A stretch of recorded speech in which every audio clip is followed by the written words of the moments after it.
पाक फौज ने कैसे शुक्रिया का खत देकर फौजी अफसरान को फारिग किया, इसकी अंदरूनी कहानी क्या है? इमरान खान का सियासतदानों को खुला चैलेंज किस नौयत का किया गया? इमरान खान की मौलाना फजल रहमान को इत्तेहाद की दावत, क्या ये खबर दुरुस्त है कि इमरान खान मौलाना फजल रहमान साहब से मिलना चाहते थे या मिले? पाकिस्तान और IMF के दरमियान माइदा हो गया, इसके नताइज किस तरह के आएंगे? पाकिस्तान के अवाम को और मुल्क को क्या इसका फ़ायदा हो सकता है? पीपल्स पार्टी कराची की तरह पाकिस्तान को भी ठीक करेगी। आज के इस गोरखधंधा के ऊपर आपसे बात करेंगे। अस्सलाम वालेकुम, आप देख रहे हैं गोरखधंधा। अबरार कुरैशी आपसे मुखातिब हूँ। पाकिस्तान के अंदर ईद का दूसरा दिन और बरतानिया में आज ईद का तीसरा और आखिरी दिन है। तमाम लोगों को एक मरतबा फिर से ईद की दिली मुबारकबाद। अहमद मीर साहब ने कालम लिखा है और उस कालम के अंदर लिखा गया, हमने पढ़ा भी कि पाकिस्तान तहरीक इंसाफ जो है उसने मौलाना फजल रहमान साहब से रब्ता किया है और इत्तेहाद की बात की है, लेकिन मौलाना फजल रहमान साहब ने उनको वहाँ पे अजीब नौयत के लतीफ़े, किस्से, कहानियाँ सुना के हंसा के वापस भेज दिया। दूसरे लफ्ज़ों में अहमद मीर साहब ये कह रहे हैं कि इमरान खान साहब ने मौलाना फजल रहमान साहब को पैगाम भेजा है, दावत दी है कि आए मौलाना साहब, हम मिल के यहाँ पे सियासत करते हैं और बाकी चीज़ें करते हैं। आखिर जिन मौलाना साहब को इमरान खान डीजल कहते थे, जो मौलाना फजल रहमान साहब इमरान खान को यहूदियों का एजेंट कहते थे, अगर उन मौलाना साहब ने टाल दिया है तो देखना ये है कि क्या इमरान खान ने वाकई अपना डेलीगेशन भेजा था और ये अहमद मीर साहब क्या कह रहे हैं। खबर जो सोशल मीडिया के ऊपर फैली और अहमद मीर साहब की ये ट्वीट है और फिर उन्होंने ये पूरा एक कालम लिखा। असल बात यह है कि इमरान खान ने कोई पैगाम नहीं भेजा मौलाना फजल रहमान साहब को, कोई ऐसी बात नहीं की कि हम किसी भी नौयत का इलेक्शन में या कहीं पे भी इत्तेहाद करना चाहते हैं, कोई ऐसी बात नहीं कही गई कि हम मुस्तकबिल में आपके साथ चलना चाहते हैं या अभी हाल में आपके साथ मिल के आगे बढ़ना चाहते हैं। दरअसल हुआ ये कि KPK के अंदर जो मौलाना फजल रहमान साहब हैं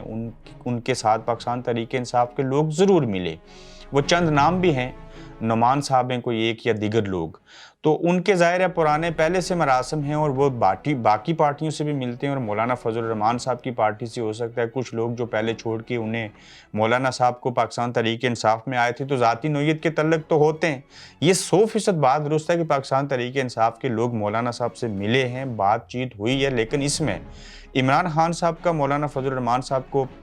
सियासत के अंदर और मुल्की मामलात के अंदर कोई इत्तेहाद की दावत भेजना या चीज़ें करना, इसका इमरान खान के साथ सरे से बिल्कुल कोई तल्लक नहीं है। हाँ, अगर ऐसे हो जाए तो इसमें कोई ममानत नहीं है। वो उसकी वजह ये कि लोग तो कहेंगे कि थूक के चाटा है, लेकिन इस पाकिस्तान के तमाम मसाइल का हल चाहे इमरान खान और मौलाना फजल रहमान साहब को एक साथ होना चाहिए, चाहे जमात इस्लामी, इमरान खान, मौलाना फजल रहमान, पीपल्स पार्टी, नून लीग, तमाम सियासी जमातों को जमहूरी तरीके से सियासत करते हुए आगे बढ़ना चाहिए और एक दूसरे के साथ नफ़रतें ख़त्म कर देनी चाहिए, जैसे कि बरतानिया के अंदर है। हाँ, असूलों के ऊपर चीज़ होनी चाहिए। करप्शन का इल्ज़ाम भी तब लगाएं जब आपको लगे कि ये करप्शन है और ये आप खुद नहीं करें, तकरीरों में जिक्र नहीं करें, आवाम को ये भाषण नहीं दें,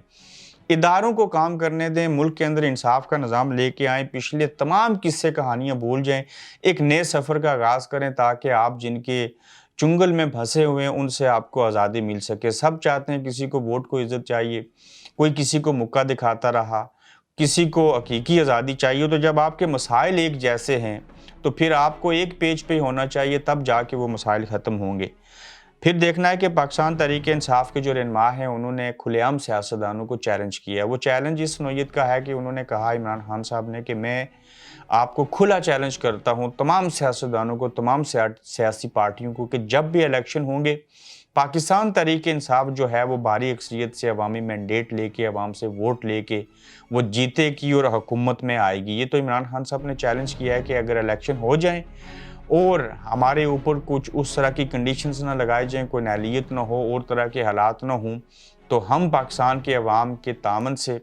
उनसे वोट लेके भारी मार्जिन से इक़्तिदार में आएंगे। और उन्होंने चैलेंज किया ये तमाम सियासतदानों का। अब देखना ये है, इलेक्शन भी होंगे, सारा कुछ होगा, वोट उनको मिलेंगे या नहीं मिलेंगे, वो इलेक्शन लड़ सकेंगे या नहीं लड़ेंगे, लेकिन ये खान साहब की बात दुरुस्त है कि पाकिस्तान के अवाम जो हैं वो पाकिस्तान तहरीक इंसाफ को 70% तकरीबन वोट देंगे और बाकी तमाम पार्टियां मिल के 30% वोट देंगी। लेकिन ये पाकिस्तान है, यहाँ पे कुछ भी हो सकता है। फिर आप देखिए कि पाक फ़ौज के अंदर से कहा गया कि 15 अफसरान थे, फिर 17 अफसरान हो गए, उनको फारिग किया। हमारे मुसद्दका और बावसूख ذرائع کے مطابق جو 3 افسران اب تک فارغ کیے گئے ہیں وہ ایکچولی فارغ ہوئے نہیں اس طرح سے، کوئی ان کے اوپر کنڈیشنز نہیں لگائے گی، اور باقیوں کا جو ٹرائل یا چیزیں ہیں دیکھا سنا جا رہا ہے کہ کوئی ایسے شواہد ہیں کہ یہ 9 مئی کے واقعے کے دن جو ہے وہ پاک فوج کے ساتھ کھڑے تھے، حکومت کے ساتھ کھڑے تھے، ہماری پالیسیز کے ساتھ کھڑے تھے، یا انہوں نے غفلت برتی یا کہ انہوں نے پاکستان تحریک انصاف کے طرز کے اوپر کام کیا۔ لیکن جو 3 افسران فارغ ہوئے ہمارے ذرائع کے مطابق ان کو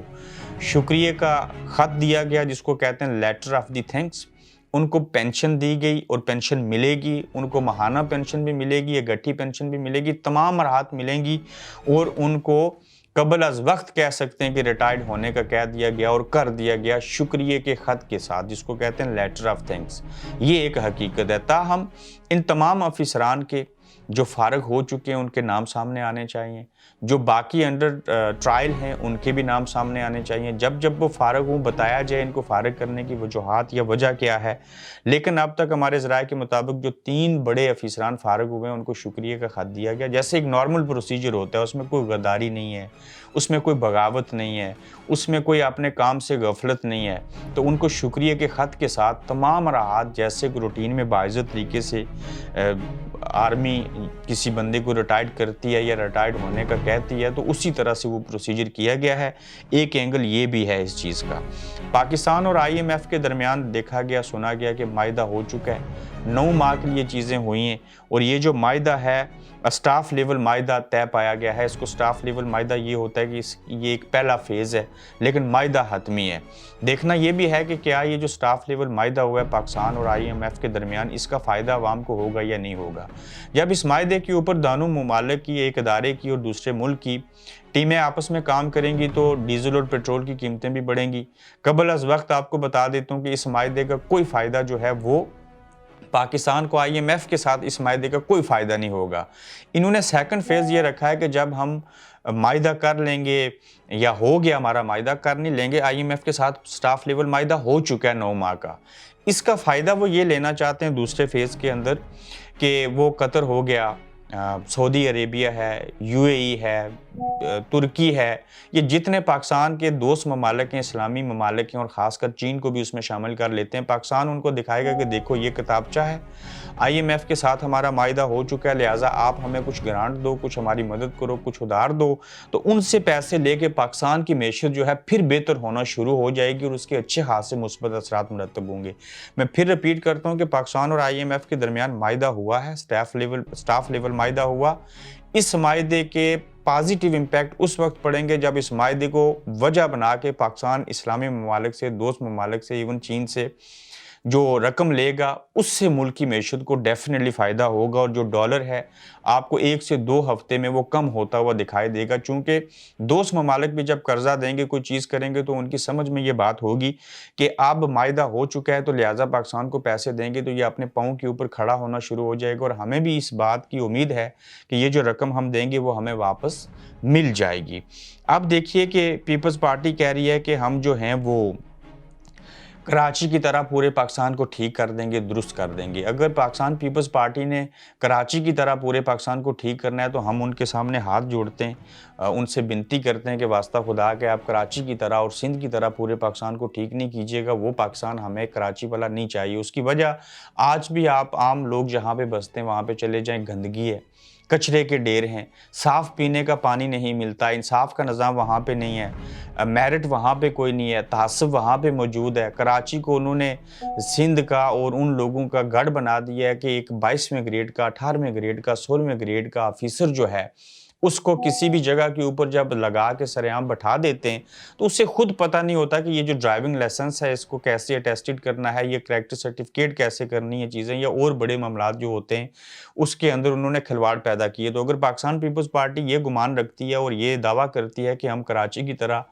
پورے پاکستان کو ٹھیک کر دیں گے، تو پھر تو یہ پاکستان ٹھیک نہیں ہوگا، یہ پاکستان تو بگڑے گا۔ اگر یہ کم از کم سیاسی نعرہ کہہ دیتے کہ پاکستان کو پیرس بنا دیں گے، جس طرح سے شہباز شریف صاحب کہتے تھے، یا پاکستان کو سوئٹزرلینڈ بنا دیں گے، یا پاکستان کو چین بنا دیں گے، ایون یہ کہہ دیں کہ پاکستان کو بھارت بنا دیں گے، تو پھر بھی کوئی بات سمجھ میں آتی تھی، لیکن پاکستان کو کراچی کی طرح ٹھیک کرنا، یہ بات کسی دور کے اوپر سمجھ نہیں آتی۔ اپنا خیال رکھیے گا، مزید اہم خبروں کے ساتھ دوبارہ آپ سے ملاقات ہوگی۔ अल्लाह हाफिज़। आप देख रहे हैं गोरखधंधा अब्रार कुरैशी के साथ।